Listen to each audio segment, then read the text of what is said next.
नमस्कार मित्रांनो.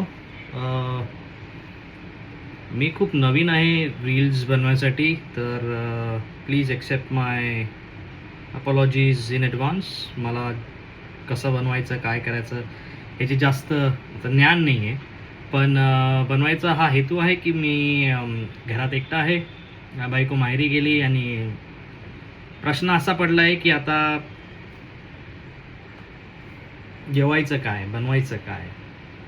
ऑप्शन माझ्याकडे अजून एक आहे, बाहेर जाऊन करून यायचं, पण नाही, वायफळ खर्च करायचं नाही आहे असं बायकोने म्हटलं आहे. म्हणून त्याची आज्ञानुसार मी स्वतःच हा एक धाडस केला आहे. आज मी किचनमध्ये स्वतःच आपल्यासाठी एक स्वादिष्ट पदार्थ बनवून आपण स्वतःला खुश करणार आहे. तर त्यासाठी मी काय केलं आहे, हा रील बनवायचा मार्ग म्हणजे हा उद्देश आहे की ह्याच्यातून काहीतरी बोध घेऊ, आपण काहीतरी शिकावं. स्पेशली खास कर म्हणजे जे नवरे आहेत, जे मुलं आहेत, जे एकटे आहेत घरी, बायका गेली आहेत, आता पुढे काय करायचं, कसं करायचं, पण तुम्हाला हा धाडस करावा लागेल, हे शिकावं लागेल. म्हणून ह्याच्यासाठी मी हा व्हिडिओ बनवला आहे. तर आज मी एक पदार्थ असं बनवणार जे खूप तुम्हाला ओळखीचं आहे, जीवाभावाचं आहे, म्हणजे खूप जवळचं आहे. पण ते बनवायसाठी, ते तुम्हाला सांगायच्या अगोदर मी एक छोटीशी गोष्ट सांगायची इच्छित आहे. गोष्ट अशी आहे मित्रांनो की खूप काळापूर्वी, म्हणजे ब्रिटिश राज जेव्हा होता भारतात, तेव्हाची गोष्ट आहे. बीड जिल्ह्यात एक छोटा शेतकरी समूह होता, एक समाज होता. तो संध्याकाळच्या चहासाठी आणि सकाळी चहासाठी गहूचे पोंगळ्या किंवा असे धागे बनवून त्याला सुकून मस्त तेलामध्ये फ्राय करून कुरकुरीत बनवून खायचे. आता ब्रिटिश लोकांनी जेव्हा हे बघितलं तर त्यांनी एकदम आश्चर्य झालं, अरे my what is this, what are they having. असं काहीतरी ते बोललं, तर शेतकऱ्यांना वाटलं की ह्यांना पण खायचं आहे. तर त्यांनी त्यांना थोडंसं दिलं आणि त्यांना एवढं आवडलं की त्याचा व्यवसाय केला त्यांनी, आणि जगभर तो व्यवसाय चालला त्या पदार्थाचा. मित्रांनो, तो चीनपर्यंत पोचला. हो, तो चीनपर्यंत पोचला आणि चीन लोकांनी बोललं की अरे बापरे, हे तर भारतीय पदार्थ आहे. थांबा एक मिनिट, दूध उकळते.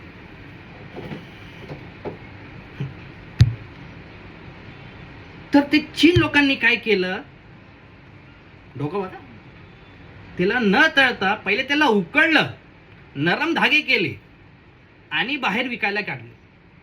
काय म्हणून? नूडल्स. हो मित्रांनो, नूडल्सची खोज किंवा त्याची स्थापना किंवा त्याचं अस्तित्व तसं आलं चीनमधून. हे भारतीय एका बीड जिल्ह्यातील शेतकरी समाजाने हा पदार्थ चालू केला होता.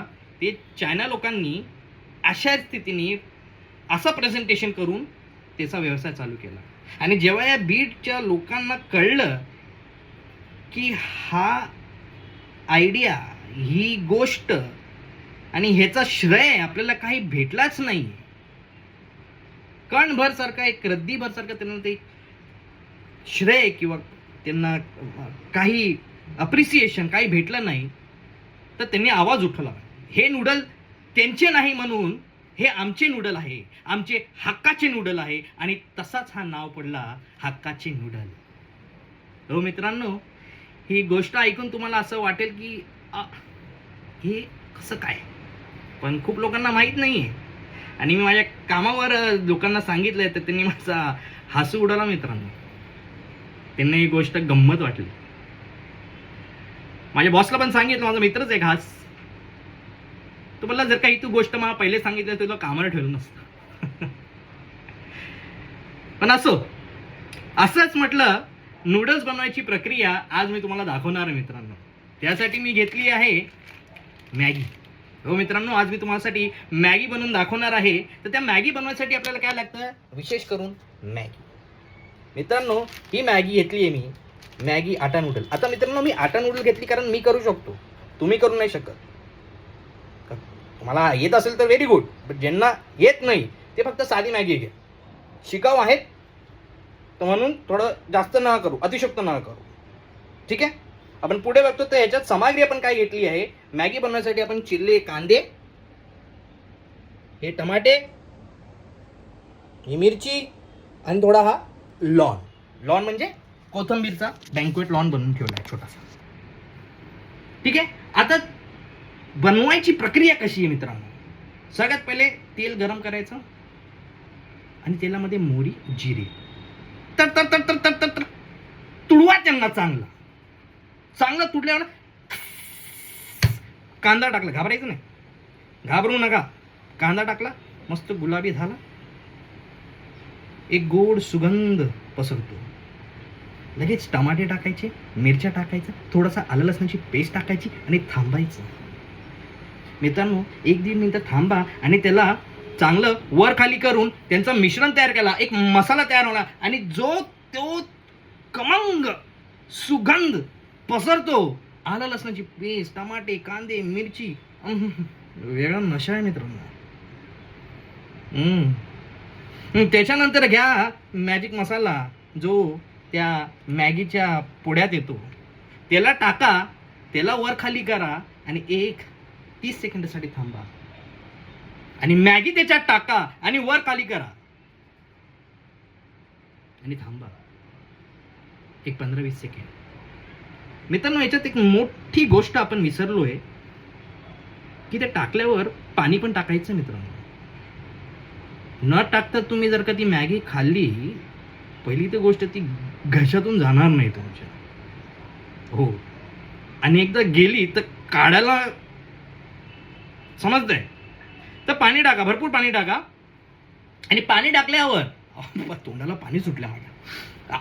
पाणी टाकल्यावर त्याला चांगलं उकळवा आणि मग हलकासा तो जो लॉन तयार केलाय तुम्ही, बँकेट लॉन, तो पसरून टाका कढाईमध्ये मित्रांनो आणि मग वर खाली करा आणि एका 5 मिनिटाच्या आत, म्हणजे 2 मिनिटात होतं पण 5 मिनिटं पण कमी गॅसवर करणार आहे, कारण तुम्ही शिकाऊ आहे म्हणून जाऊ नका काही. हा बोध आहे माझा. हे शिकायला भेटतं तुम्हाला की पेशन्स, धैर्य आणि धाडस हे शिकवायचा प्रयत्न करतो मित्रांनो. आणि जेव्हा तुमची मॅगी होईल, ते चाखून बघा तुम्ही मित्रांनो, तर तुम्हाला कळेल. कारण ही मॅगी जी बनवणार नाही, मी जे चाखतो की मित्रांनो, तर मला एकदम पंजाबी तडका होय, पंजाबी मॅगी तडका असं मी नाव ठेवतो. ते डिश झाल्यावर नाव ठेवतो, डिश अगोदर नाव ठेवत नाही. डिश झाल्यावर कसे चव लागते त्या हिशोबाने नाव ठेवू शकता तुम्ही. कसं आहे कळता येत नाही मी कोणत्या दिशेने जाणार आपण, तर डिश नका घेऊ अगोदरच. चाखून बघा, तुम्हाला असं वाटलं की थोडंसं गोडसर आहे तर मग केम छे चारू छे, म्हणजे आम्ही गुजराती डिश आहे ती, समजला का. तसं त्या हिशोबाने तुम्ही नाव ठेवू शकता. पण असा हा कार्यक्रम पूर्ण आशा करतो तुम्हाला हा पहिलाच माझा व्हिडिओ आहे. आज 2 तारीख आहे, शनिवार आहे. शनिवारची सकाळ आहे, नाश्त्याला हे बनवतोय मी आणि आशा करतोय की तुम्ही पण ह्याच्यातून हा रेसिपी शिका आणि स्वतः ट्राय करा आणि सांगा मला कमेंट्स ऑप्शन ते सेक्शनमध्ये तुम्ही काय करता, की कमेंट्स करता, शेअर करता, लाईक करता, ते सगळं करा तुम्ही. नवीन आहे मी, जपून घ्या. थँक्यू.